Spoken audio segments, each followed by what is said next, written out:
दिसायला तर अगदी साधी आणि अगदी सोपी ही मॅगी वाटते, पण आपण खूप हटके पद्धतीने ही मॅगी बनवणार आहोत आणि एकदम मस्त मसालेदार आणि चमचमीत ही मॅगी लागते।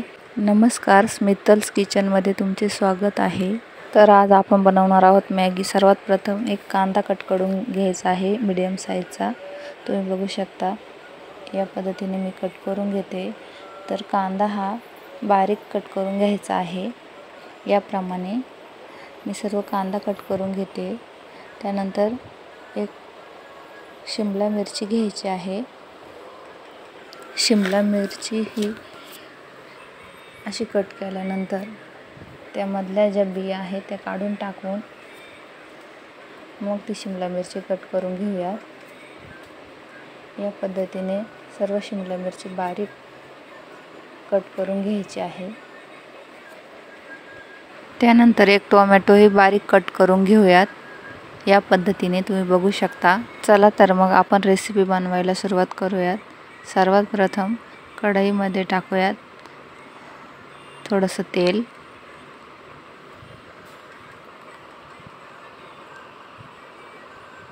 तेल गरम झालं की त्यामध्ये टाकूयात मोहरी। मोहरी छान तडतडू द्यायची आहे। त्यामध्ये टाकूयात जिरे।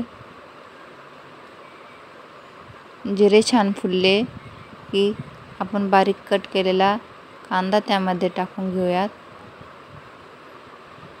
कांदा छान फ्राय होऊ द्यायचा आहे लालसर रंगावर।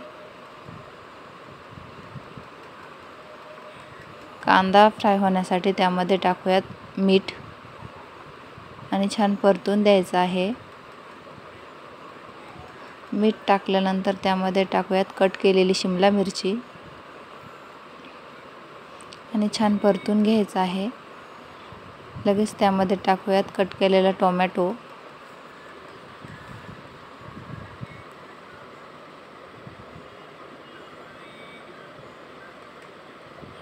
छान परतून घेऊयात। तेलामध्ये भाज्या मस्त मऊ होईपर्यंत शिजवून घ्यायच्या आहे। त्यानंतर आपण टाकूयात मॅगी मसाला पुडीमधला। तर या पद्धतीने तुम्ही बघू शकता मी पूर्ण पुडीतला मसाला टाकून घेते। मसालाही त्या तेलामध्ये आणि भाज्यांमध्ये फ्राय करून घ्यायचा आहे आणि भाज्याही मऊ होऊस्तवर त्यामध्ये फ्राय करून घ्यायच्या आहेत।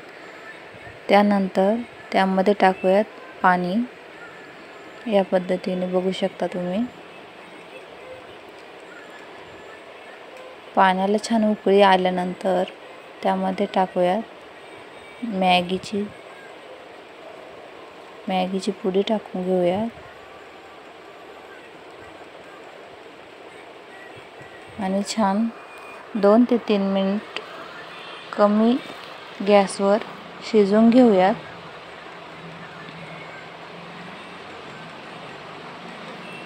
अशी मॅगी शिजते। तुम्ही बघू शकता किती कलरफुल आणि रंगबिरंगी मॅगी तयार आहे। आता त्यामध्ये वरून टाकून घेऊयात थोडीशी कोथिंबीर आणि छान हलवून घेऊयात। किती छान बाइंडिंग आलंय आपल्या मॅगीला तुम्ही बघू शकता।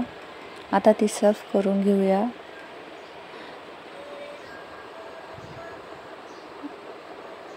हे बघा, झाली आपली कलरफुल आणि रंगबिरंगी मॅगी तयार। अशाच नवनवीन व्हिडिओसाठी आपल्या चॅनलला लाईक करा, शेअर करा, सबस्क्राईब करा आणि कमेंट करायला विसरू नका।